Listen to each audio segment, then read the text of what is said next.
Hello there, a very good evening and welcome to another edition of Primetime News on TV1. I'm Charlene Benedict for the Newsfirst team. And I'm Naveksha Gunasekara, and here are your headlines for tonight. Central Bank Governor warns against economic policy shift. Opposition raises concern in Parliament over possible corrupt deals involving visa issuance. Did Minister Hareen threaten to resign? Did the cabinet solve the visa issue? Fugitive Manna Ramesh arrested upon extradition. Suspect connected to PHI killing in Alpitia also arrested. Appeal Court rejects Justice Minister's petition.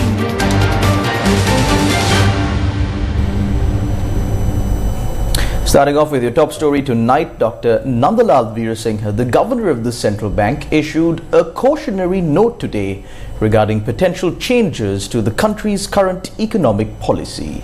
Speaking at a press conference held at the central bank, Dr. Singha emphasized that any deviation from the existing policy framework could lead to a return to economic stagnation.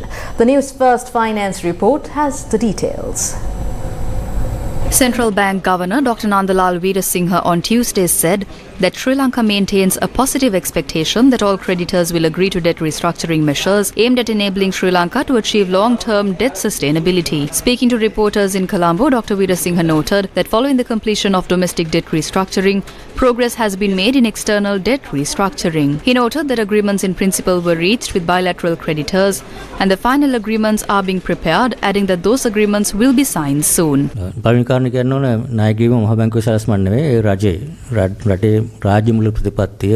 Debt servicing is not the task of the central bank. It is the task of the government. It is something related to the state finance policy. So within that process, government debt is being subject to restructuring.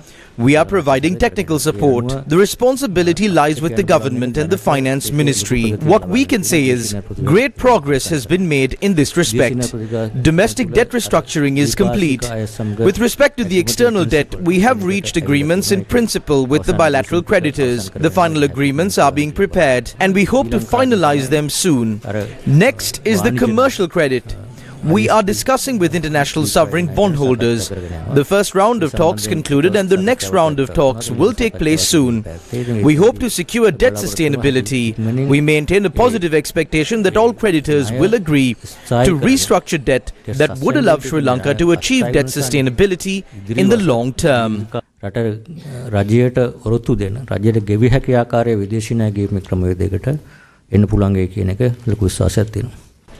With regard to the third tranche of the IMF-supported program for Sri Lanka, the governor said that the IMF Executive Board approval for the disbursement of funds will hopefully be secured in June 2024. Visions? No, the IMF, the program, I think as we are seeing, then we're going into a second review and the third tranche.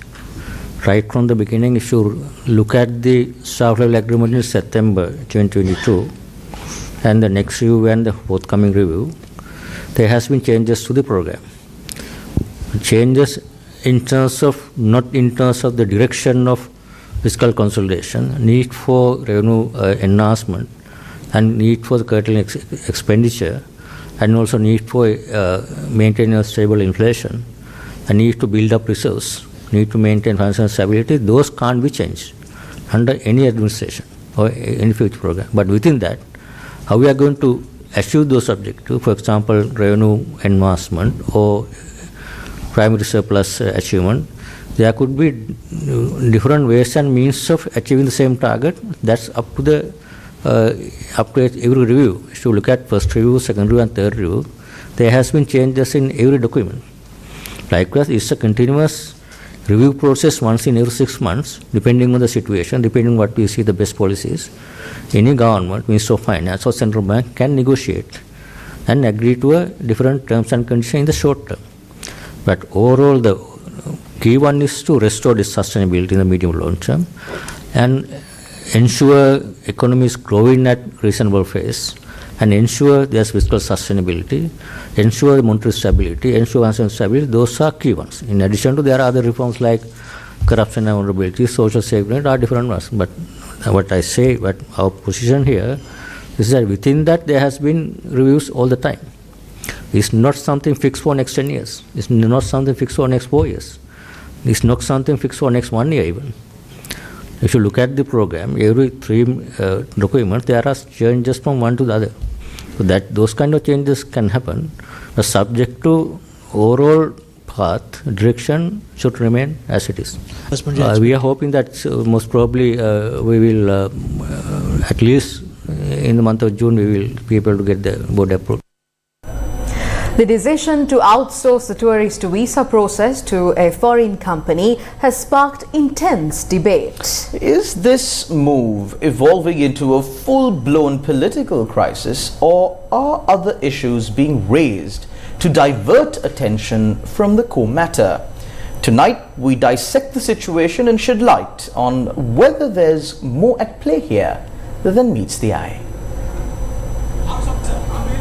But I'm Sri Lankan. This educated gentleman, Sri Lankan gentleman, Sri Lankan people. This is Sri Lanka. On the 1st of May, a young man raised concerns over the decision to outsource the issuance of visas on arrival at the airport to a foreign company.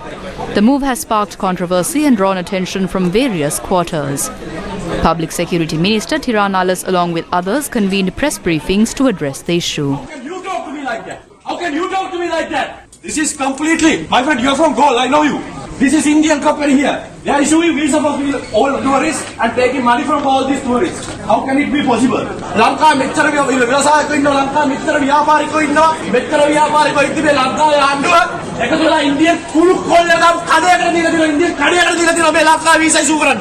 What has happened now? The decision to assign a portion of the visa issuance process to a foreign entity was based on approvals obtained from 2 cabinet papers submitted on separate occasions. According to Minister Tiranalas, the foreign company handling this process is VFS Global. However, VFS Global clarified that it serves as the technical partner rather than the primary contractor. In an official announcement, VFS Global identified GBS Technology Services and IVS Global as the main contractors responsible for executing this project. Dr. Harshadi Silva, chairman of the Finance Committee, has made public the cabinet papers related to this project. According to these documents, GBS Technology Services and IVS Global are involved with a substantial investment of $200 million. Despite its technical role, VFS Global is also referenced in the documents as the technical partner. Is there an issue in outsourcing a segment of the visa process to a foreign entity in pursuit of streamlined efficiency? Yesterday, the involved parties disclosed further details regarding this project. In addition to the standard visa fee of $75, there were supplementary charges, a service fee of $18.50 and a facility fee of $7.27 for the issuance of a double-entry 6-month visa. Consequently, the total cost for tourists seeking this visa amounts to $100.77. Moreover, the issuance of visas, previously set at a one-time entry fee of $50, has been temporarily suspended for 30 days. A significant critique has emerged regarding the potential loss of the government's share from the service fee of $18.50 and the convenience fee of $7.27 to a third party. VFS Global addressed this concern yesterday, affirming in their statement that these fees, designated for their services, received approval from the cabinet. However, there remains a lack of clarity surrounding the allocation of the $7.27 fee. The Daily Mirror reported that Tourism Minister Harin Fernando has told the cabinet, led by President Ranil Singha, against the latest move and threatened to resign if new visa system continues without any changes. In addition, Tourism Minister Harin Fernando refuted claims of his resignation, dismissing a circulating letter as false. However, it was decided at the cabinet meeting held yesterday to maintain the existing $50 fee for a 30-day visa for foreigners visiting Sri Lanka. Furthermore, it was confirmed that the free visa service currently offered to citizens of 7 countries, India, China, Russia, Japan, Malaysia, Thailand and Indonesia, will continue, while the government also emphasizes that the Department of Immigration and Immigration assumes full responsibility for issuing relevant visas upon entry into the country for foreigners. However, no specific details were provided regarding the service fee of $18.50 and the convenience fee of $7.27 imposed by the foreign company responsible for visa services concerning the cabinet's decision. In a message disseminated by the Minister of Tourism on this matter, the following was outlined. Quote, As mentioned from the beginning, on the 7th May onwards, 30-day single-entry visa without all-inclusive at $50 until our proposal for free visas for more than 50 countries is finalized. Till then, 7 countries will enjoy free visa as before. End quote. As per the Minister of Tourism's clarification, it's important to note that the base fee of $50 does not encompass the additional service fee of $18.50 or the convenience fee of $7.27. Could the objection raised by the Minister of Tourism have influenced the Cabinet's decision yesterday? As outlined by the Minister of Public Security during yesterday's press briefing, the implementation of this decision was slated to commence today. We must acknowledge a minor oversight on our part. The 30-day visa was intended to be priced at $50. However, during the passing of the legislation, it was inadvertently omitted from the service due to a missing document. According to our immigration laws, any changes, including those requiring a gazette notification, necessitate parliamentary approval. Therefore, our next step was to seek parliamentary endorsement as mandated by law. During the preceding parliamentary session, before my departure from the country, we successfully ratified the $50 fee for the residency visa. This fee adjustment will be integrated into the system starting tomorrow. $50 for a single entry 30-day visa, $75 for a double entry 6-month visa, and varying fees for extending durations such as 5 and 10 years. In moments like these within the political sphere, it's noteworthy that the involved foreign companies continue to handle the visa processors. Since the incident involving the young man on the 1st of May, the responsibility for visa issuance solely at airport points of entry has been reallocated to the Immigration Department. Now the question arises, is this a latent political matter left unaddressed? Or perhaps is it a maneuver to divert public attention away from the contentious aspects of the deal at hand? These are comments from the faction representing the tourism minister. At present, discussing visas may not be entirely suitable given that normalcy has been restored. We prefer to look optimistically ahead, focusing on our program and moving forward as if the incident did not occur. The recovery gives us confidence that we can avoid such occurrences in the future.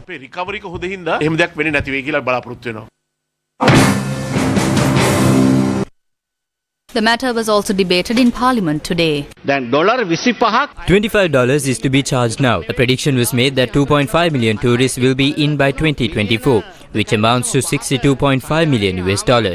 992 million rupees was allocated in budget for the salaries and other allowances of the Immigration Department. In comparison, we are paying an amount that is 18.6 times higher to a private company, who is pocketing the funds. By charging such a large amount, an investigation should be conducted promptly. It is clear that there is a massive scam. $26 is being charged from each tourist, where only $1 needs to be charged, so nearly 18 billion is stolen annually. There is no use of making various statements here. A stringent investigation should be conducted. Who agreed to this and where were the agreements reached? This is very important to act on this. Instead of using the police and CID officers as a private army to suppress people who express these opinions, we must find out who is behind this deal.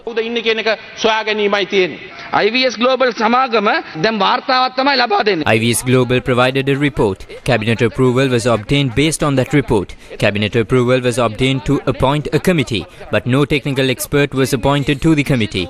The committee comprised of the Ministry Secretary, Additional Secretary and the Chief Accounting Officer of the Ministry. This contains data relevant to national security. The Cabinet entrusts the job of visa processing to this company based on an incomplete committee report. The company has promised to increase the number of tourist arrivals to 5.4 million by 2035. I don't know whether it is IVS Global or a collection of all three companies, but when you look at the profiles of all three companies, this company is not a tourism promotion company. They do not have the right to issue visas either. Approval is also granted in a manner that allows them to increase rates every 2 years. dollars. They will also be able to gain a profit of around $841 million by the time the agreement ends. We do not know if it is to gather funds for the presidential election. This government only has 3 months left in term. Although the President's Media Division issued a statement stating that the contract with the company was cancelled based on a cabinet decision reached yesterday, that has not happened. No one is speaking of it today. Everyone is silent. Bar licenses have been issued at a larger scale. They are trying to steal 15 billion. 10 billion was stolen from the central bank scam. They are now trying to steal 15 billion.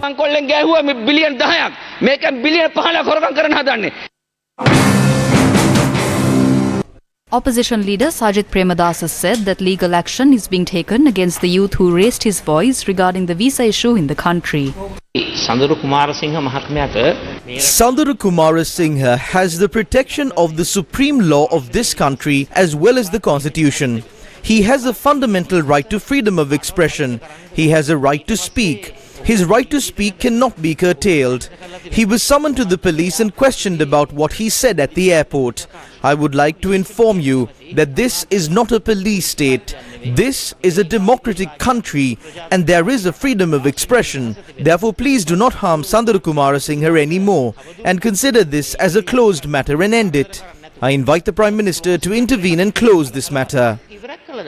මම යෝජනා කරන ගරු අග්‍රාමාත්‍යතුමාට ඔබතුමා මැදිහත් වෙලා මේක මේ matter එක ක්ලෝස් කරන්න දෙයි කියලා මම ඉල්ලීමක් කරනවා. මම හිතනවා ඒ තරුණයාට නීතිය ක්‍රියාත්මක කිරීම සඳහා I believe that instead of enforcing the law against this youth, consider the fact that his anger was justified and he did it because of that.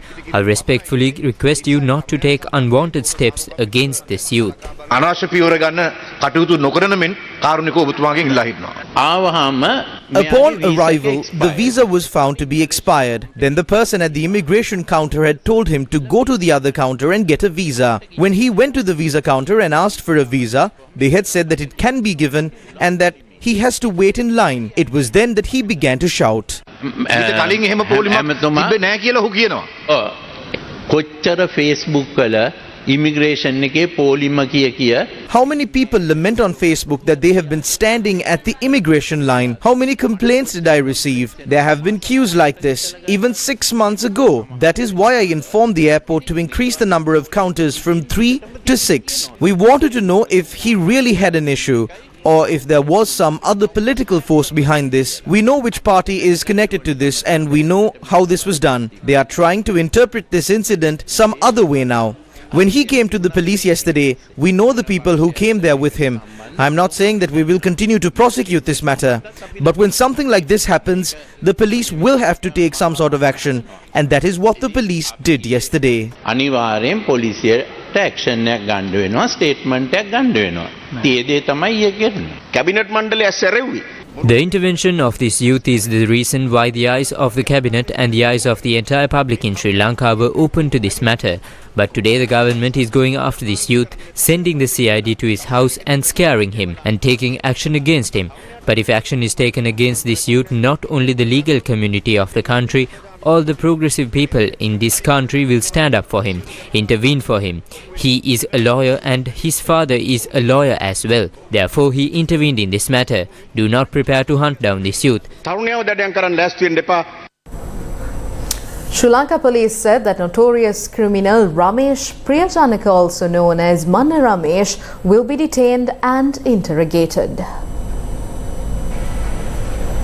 Notorious criminal Ramesh Priyajanaka, also known by the alias Manna Ramesh, was apprehended and remains in the custody of the Western Province South Crimes Division. The arrest took place at the Bandaranaike International Airport. According to Sri Lanka police, the suspect, who had been residing in Dubai, was extradited to Sri Lanka earlier today. The Criminal Investigation Department played a role in bringing Manna Ramesh back to the island. Ongoing investigations are focused on uncovering more details about the suspect and his crimes that include murder, drug trafficking and extortion. Police say the suspect is alleged to have extorted money from several businessmen based out of Avisavelda.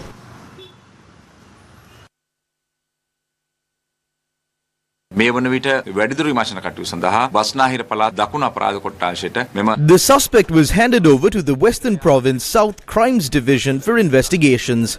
He had fled the country on the 15th of April 2023 and had been hiding in Dubai. Investigations are underway in relation to the crimes he is connected to. Investigations are also underway into possible weapons possession and into alleged links with terrorists and other international organizations while he was hiding overseas. Markola Sudha, a key figure in Makandure Madusha's criminal network, was apprehended by authorities. The suspect was found in possession of the drug ice valued at 14 million rupees. According to police reports, during the arrest operation, Markola Sudha attempted to flee, resulting in an accident involving a special task force officer. Despite the suspect's evasive actions, law enforcement took him into custody.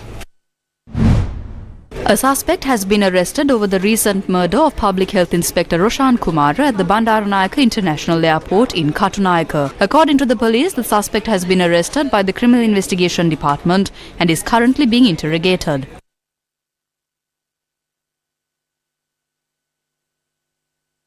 The suspect, a 30-year-old resident of Karandeniya, was arrested at the BIA as he attempted to depart for Dubai under a false name.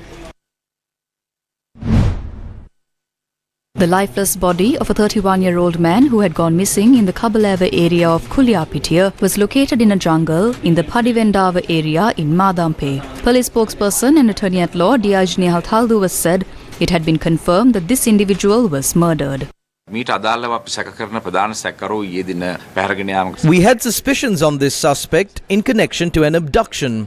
He was produced in court as well. However, we cannot be certain who actually committed the murder. Investigations are underway. In a separate development, the police found an abandoned van suspected to be connected to the young man's kidnapping on the 4th. The van was discovered near an old building in Hettipola. The missing man had last been seen on the 22nd when he visited his girlfriend's house in the Ilukene area in Kuliapitiya. As part of the ongoing investigation, 5 individuals have been arrested on suspicion of involvement in the youth's disappearance. When's the election? Court of Appeal Justice D.N. Samarakon today rejected the petition filed by Ministry of Justice, President's Counsel Dr. Vijay Dasa Rajapaksa challenging the injunction issued by the Colombo District Court on the 4th of April, barring him from serving as the acting chairman of the Sri Lanka Freedom Party. The Court of Appeal said that the relevant orders in this regard should be obtained from the District Court. In the petition, Minister of Justice Dr. Vijay Dasa Rajapaksa had said that he was appointed as the acting chairman of the Sri Lanka Freedom Party when the Executive Council of the SLFP met on the 21st of April. The faction represented by Lasantha Alagiyawanna, Duminda Disanayake and Mahinda Amaravira had filed a petition challenging this appointment, and Colombo District Judge Sandun Vidanage had issued an interim injunction barring Dr. Vijay Dasa Rajapaksa from holding that position until the conclusion of the case. Dr. Vijay Dasa Rajapaksa had filed this appeal citing that the interim injunction was granted ex parte and was in violation of rules of natural justice. Dr. Vijay Dasa Rajapaksa had sought an order from court stating that he can continue to hold the position of acting chairman of the Sri Lanka Freedom Party. The acting office bearers of the Sri Lanka Freedom Party convened a special media briefing after the court order was issued. We will not attempt to divide this party. Therefore, I believe that from today all organizers of the SLFP and affiliated organizations will have no legal barrier from coming back home. From today there is only one team of the Sri Lanka Freedom Party, only one acting chairman, one Politburo, Central Working Committee, one Executive Committee, 160 electorates, have 160 electoral organizers. The Sri Lanka Freedom Party is one. Parliamentarians and electoral organisers of the Sri Lanka Podujana Peramuna were summoned to the party headquarters at Nelum Mawatha, Colombo today. A discussion chaired by the leader of the Sri Lanka Podujana Peramuna Mahinda Rajapaksa and founder of the party Basil Rajapaksa was held today. මේ දවස්වල ඔබතුමන්ලාට යම්කිසි පුද්ගලයෙකු තෝරා ගැනීමේ මෙහෙම මොකක්ද ඉන්නෝනේ අපි කවුද ඉදිරිපත් කරන්න කියලා. නෑ තාම මෙහෙම තීන්දුව ගත්තේ නෑ. එතකොට මේ අරක්කු වැඩි නැද්ද මේ වගේ දෙයකට දුරස් වෙන එක? නෑ පරක්කු නෑ. ඔබතුමා නම් කරනකම් බලන් ඉන්නවා කියලා කියන කෝට්ටුවේ අපේක්ෂිතතුමා. නෑ නෑ. ඔබතුමාට බලය දුන්නා කියලා කිව්වේ මන්ත්‍රීවරු ඔබතුමා තමයි ඔපෙක්සික නම් කරන්නේ ඔබතුමාට බලය තියෙනවා කියලා කිව්වා. ඔය තාම මම අනික තෝරුවේ නේ. රනිල් මහත්තයා එක්කම යනවද ගමන? එහෙම යන්න ඕනද? ඔබතුමාලා මොකද හිතන්නේ එහෙම? නෑ නේ. එහෙම යන්න ඕන නෑ. අපි වෙනම ස්වාධීනව හිතනවා. ස්වාධීනව අපේ කණ්ඩායම හිතලා තමයි ඉතින් අපි තීන්දුවක් ගන්න. කවුරුත් යනවාද කියලා. තීන්දුවක්ම ගත්තම අපේක්ෂකතුමා දැම්ම අපි ජූනි මාසයේ ජනාධිපති ලේකම් කාර්යාලයේ පිළිබඳ ප්‍රකාශයක් කරන තුරු අපි අපේ අපේක්ෂකයා පිළිබඳ අපි ප්‍රකාශයක් කරන්නේ නැහැ කියලා. අපි හෙට 10 වෙනිදා සිකුරාදා උදෑසන 8ට මැතිවරණ මෙහෙයුම් කාර්යාලය අපි විවෘත කරනවා. මොකද අපි විශ්වාස කරන දේ තමයි අපි එන ඕනෑම මැතිවරණයකට මුහුණ දෙන්න ශ්‍රී ලංකා පොත්ජන පෙරමුණ අපි සූදානම් වෙන්න ඕනේ. අද මොකෝ මේ විශේෂ රැස්වීම?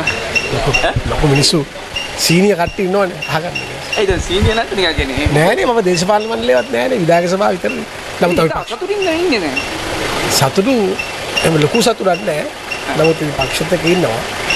මිනිස්සු අහගන්න අපරාධ විශ්කට්ටේ. Non-academic staff representing universities across the island launched a protest opposite the University Grants Commission today. Today marks 6 days since university non-academic staff launched a strike action which has significantly disrupted university activities. The protest was held in line with the indefinite strike launched by the university non-academic staff based on several issues including salary anomalies. The protesters demanded prompt solutions to these issues from the cabinet subcommittee due to convene tomorrow.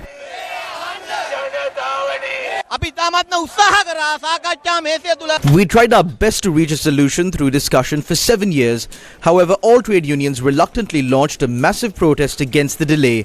The university system has become dysfunctional. If the finance ministry is the obstacle to resolving the fair and accepted demands of the university system, we urge the government and the subject minister to tell the finance ministry to manage the university system.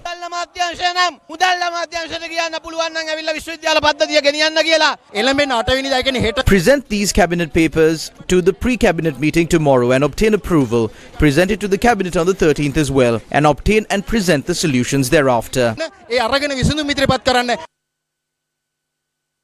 The trade union action launched by Grama Nilidhari officers continued today.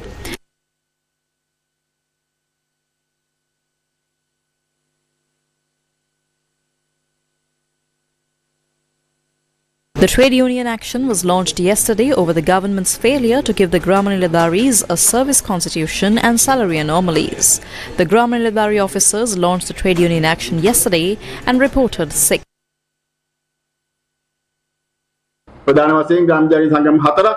This trade union action was launched by 4 trade unions. The people have begun to feel this. We do not hope to burden the people. We had to launch this because the government does not listen to us. After the decision following the cabinet meeting on the 8th of May is announced, all the trade unions will join and launch a massive trade union action. News First with the people. Another leg of the artificial limb camp by India took place in Gampaha. The High Commission of India in Sri Lanka, in collaboration with the Sri Lankan Ministry of Defence, is conducting an artificial limb camp for 1,000 Sri Lankans, which includes civilians and armed forces personnel in 3 phases. India's unconditional assistance during times of crisis in Sri Lanka has always been our natural response, rather than a conditional transaction. Our development partnership stands at over $5 billion, with projects spanning across all 25 districts in the country, in the domains of education, health, public transportation, skill development, housing, renewable energy, fisheries, and so on. Recently, we signed a $10 million project for solar electrification of Buddhist temples across the country. Another one for hybrid renewable energy systems in the 3 islands of the coast of Jaffna. This is just a sample of what we have done in less than 5 months that I have served in Sri Lanka. This is also to illustrate India's strong commitment to the people from devotees to fishing communities to each and every Sri Lankan and to the future of the country. Excellency, thank you for being there for us in good times as well as in bad times. This is off the script and this is coming from the heart. When we were going through a very difficult period, India was there for us. You were the first to come to our rescue. And for that, we are ever so grateful. Excellency, I extend my deepest gratitude to you and the Indian High Commission and the Defence Wing, which we all of us work closely, and the Government of India for their unwavering commitment to supporting our veterans. Your generosity serves as a beacon of hope and inspiration. The Recovery of Loans by Banks Special Provisions Amendment Bill was passed in Parliament. The Recovery of Loans by Banks Special Provisions Amendment Bill, or the Parate Law, was ratified without amendments in Parliament today. This legislation empowers financial entities to auction and retrieve assets in cases where debt repayment is unfeasible. Sri Lanka recently grappled with outbreaks and economic downturns, leading to difficulties for many individuals in meeting their loan obligations to financial institutions. In response to persistent appeals from affected parties, the government took measures to establish a legal framework, temporarily suspending the enforcement of relevant regulations. Consequently, following deliberation, Recovery of Loans by Banks Special Provisions Amendment Bill was passed without amendments. The Pathfinder Foundation, in association with the Centre for Humanitarian Dialogue of Switzerland, is co-hosting the annual Bay of Bengal Maritime Dialogue in Colombo. Newsfirst's Hashini Patirana reports. The fourth Bay of Bengal Maritime Dialogue took place in Colombo today, where the event was co-hosted by Pathfinder Foundation and the Centre for Humanitarian Dialogue. Now, the event was focused on critical issues faced in the region, such as crisis management and communication, sustainable fisheries and disaster response. An important point raised in the discussion was to encourage countries to share more comprehensive maritime data. The event saw an attendance of around 50 delegates from BIMSTEC and IORA member states, besides Indonesia and Malaysia, and brought together experts and researchers in disciplines such as maritime governance, maritime crisis management, sustainable fisheries, disaster management, and other major issues which has an impact on the Bay of Bengal. The Secretary General for BIMSTEC, Indramani Pandey, addressed on BIMSTEC's stance on India-Sri Lanka connectivity in the maritime security approach on an exclusive interview with Newsfirst's Hashini Patirana. I would like to ask you to speak a little about the India-Sri Lanka connectivity in the context of BIMSTEC. Sri Lanka is an important member of BIMSTEC, and connectivity among our member states is very important for development of all the sectors, whether we talk about trade, we talk about tourism, we talk about blue economy. Connectivity is going to play a very important role. So if we look at geographical structure of the Bay of Bengal, so India has been focused on developing its connectivity with the countries like Bangladesh, Nepal, Bhutan. Then Bangladesh is connected to Myanmar, and then through Myanmar to Thailand. But Sri Lanka is close to the southern part of India, and connectivity with Sri Lanka, between Sri Lanka and India, will be an integral part of BIMSTEC connectivity, because Sri Lanka can directly connect through the air route and through the sea routes to Myanmar, Thailand, Bangladesh and other countries, but it can also connect through India. So India can be a bridge between Sri Lanka, connecting not only to India but also to other countries in the BIMSTEC region. So I think development of connectivity between India and Sri Lanka will play a very important role in overall BIMSTEC connectivity. The two-day event aims to take these initiatives forward by identifying new avenues for collaboration while minimizing potential bottlenecks for constructive engagement among the littoral states in the Bay of Bengal. Sri Lanka's cabinet has approved a 20-year power purchase agreement with Adani. Sri Lanka's cabinet has granted approval to enter into a 20-year power purchase agreement with Adani Green Energy for the development of 484 megawatts of wind power stations in Manna and Punarin. The negotiated tariff rate of $0.0826 per kilowatt hour is to be paid in Sri Lankan rupees on the prevailing exchange rate at the time of the payment. The Manna Citizens Committee lodged a formal complaint with the Sri Lankan Human Rights Commission concerning the forthcoming wind power generation initiatives for implementation in Manna. This complaint was officially filed via the Centre for Environmental Justice. The residents of Manna do not oppose the concept of wind power generation. Quite the contrary, they have persistently advocated for relocating the project away from the island. Firstly, the habitats of our people, whose history spans over 3,000 years, are at risk of displacement. Additionally, our community's drinking water sources are contaminated, leading to further hardships. Moreover, the project's presence is adversely impacting our people's daily livelihoods and businesses. I must emphasize that if left unchecked, this project will significantly disrupt the lives of our residents in the coming years. UNFPA Sri Lanka and the government of Japan handed over 3 Health on Wheels trucks to the Ministry of Health to provide services to at-risk communities in the Uva, Central and Southern provinces. Mizuko Shihedaki, the Japanese ambassador, handed over 3 Health on Wheels trucks to the Ministry of Health. The project is implemented by the United Nations Population Fund with financial support from the government of Japan. These trucks, valued at $380,000, represent a vital step in enhancing healthcare accessibility, particularly in the Uva, Central and Southern provinces. The vehicles will be deployed to remote geographical locations where the required facilities are not available to deliver services. Comprising a solar-powered all-terrain vehicle and a fully equipped medical compartment, these units ensure uninterrupted service delivery in difficult-to-reach areas. The Health on Wheels initiative aims to ensure uninterrupted access to quality sexual and reproductive health and rights services, including maternal health, family planning and well-woman services for women, young people and people with disabilities. NDB Bank has revolutionized banking in Sri Lanka with the launch of the first wearable pay band, NDB Wrist Pay.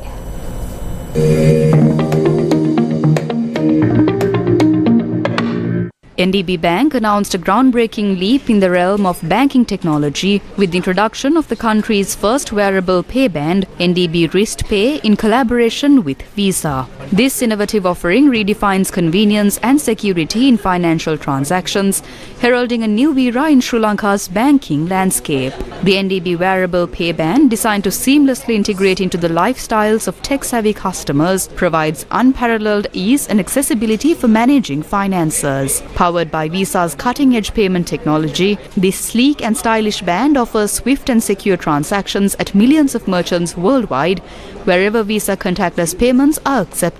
To mark this historic moment, NDB Bank CEO Kalu Singha initiated the first-ever transaction in Sri Lanka using the NDB Wrist Pay band, setting the stage for a future where banking is as effortless as a flick of the wrist. The NDB Wrist Pay is set to redefine the way Sri Lankans engage with their finances, offering a seamless fusion of technology and banking services.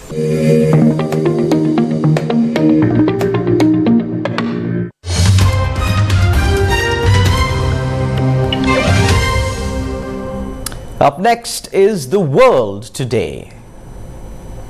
Al Jazeera went off air in Israel Sunday after Israel Prime Minister Benjamin Netanyahu's government decided to shut it down following a long-running feud, a move the Qatar-based channel decried as criminal. Netanyahu declared on X that the government had unanimously decided the incitement channel Al Jazeera will be closed in Israel. Israel officials also said that Al Jazeera demonstrated, quote, unambiguously that the channel serves as a megaphone for incitement propaganda that glorifies terror attacks and terrorists, assists the enemy and therefore is likely to harm public well-being, state security and even undermine public order, unquote. The government said the order was initially valid for 45 days days, with the possibility of an extension. Hours later, screens carrying Al Jazeera's Arabic and English channels went blank, apart from a message in Hebrew saying they had been suspended in Israel. The shutdown does not apply to the Israeli-occupied West Bank or Gaza Strip, from which Al Jazeera still broadcasts live on Israel's war with Hamas. Al Jazeera condemned Israel's decision as criminal, charging on X that it violates the human right to access information.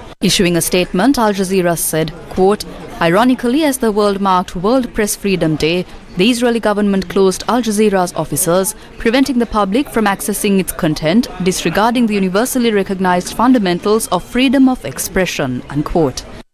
In another development, Israeli forces have seized control of Gaza's Rafah border crossing, cutting off a vital route for humanitarian aid and potential sanctuary for civilians from a building offensive. The Israeli military said that it had seized operational control of the Gaza side of the border post, which links the besieged enclave with Egypt. The closure of the crucial passage and positioning of tanks in the center of Rafah is seen as a demonstration of Israel's determination to press on with an assault on the southern city, despite ongoing truce talks. Prime Minister Narendra Modi voted early today as India held the third phase of a massive general election, when seats in his home state Gujarat and 10 other regions will be decided. The world's most populous nation began voting on the 19th of April in a 7-phase election in which nearly 1 billion people are eligible to vote, with ballots set to be counted on the 4th of June. Modi is seeking a rare third straight term in a vote which pits his Hindu nationalist Bharatiya Janata Party against an alliance of more than 24 opposition parties. Surveys suggest he will win a comfortable majority.